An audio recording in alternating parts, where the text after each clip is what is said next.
My app just went live on the App Store. But before you run off to download it, stop. Do not download my app. This has been the result of 3 months of hard work, long nights, and optimization of code, only to fall over at the last hurdle with a problem that puts a big scar all over my app. I am not proud of it, and I am a bit embarrassed that this version is being downloaded right now. But first, let me show you what I love about this app. This has been a passion project and I have really enjoyed building it. It's an automatic captions app called Best Auto Captions, which automatically adds captions to your short form content. Think YouTube Shorts, TikTok, or even Instagram Reels, and adding really dynamic, impactful, and engaging captions and animations to the video in real time, quickly, without needing an external server. It just happens. This was the vision of my app, and I got 90% of the way there. I'm really proud of the user interface. I've got a good balance of customization without overcomplicating the process. I've documented every step of this journey, and I'm quite proud of the body of work getting to this stage.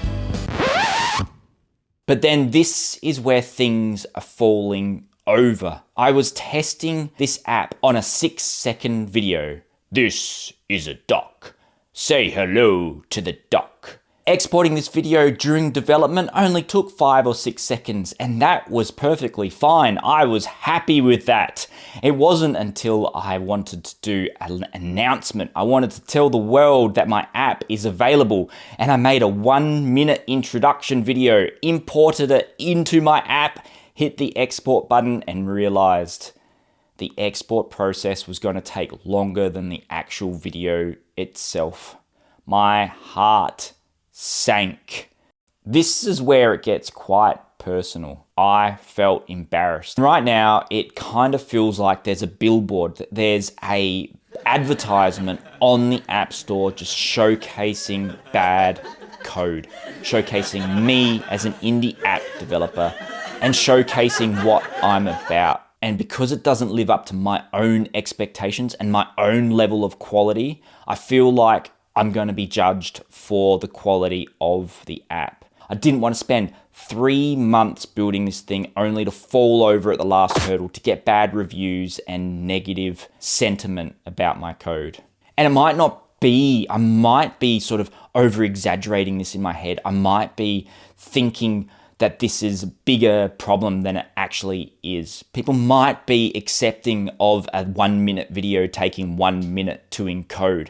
But to me, that's not a standard, not a quality standard that I want to have in the App Store. But is there a simple solution? The issue seems to be the codec I used. I went with the H.264 codec, which is widely used all over the internet as a standard format for all MP4 files. And as I wanted this to be a format that would be used on the internet, on TikTok, on Reels, I thought the best format to go with would be a standard format. It turns out the H.264 codec takes a long time to write each frame individually to the device. No matter where else I optimize the code, this is always going to be the bottleneck. This process of writing to the disk. But Apple have their own format, the ProRes format, which takes full advantage of hardware acceleration to render the video on the disk. And I did a quick test and it actually might be the solution. This feels like an option worth exploring. So over the next few days, I'll be hard at work optimizing this export process and playing around with the ProRes format. One solution in the meantime is to have this quality selection option. Best quality will have that slower encoding, or a lower quality version which will be faster. And I think this is a common problem with a lot of building apps. Trying to work out where that line is between a feature that's a nice to have and an absolute requirement. And then also where that gray area is, because it's not like the app doesn't work. It's not like the app can't export video. The issue is it's just too slow. And this might all be in my head.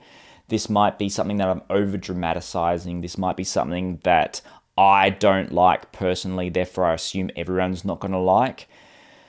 But really, it comes down to a quality of standard that I like to uphold my apps to and my work to. And I think it's fallen over that quality and I want to fix it. And having it up and running on the App Store with a glaring issue is torture.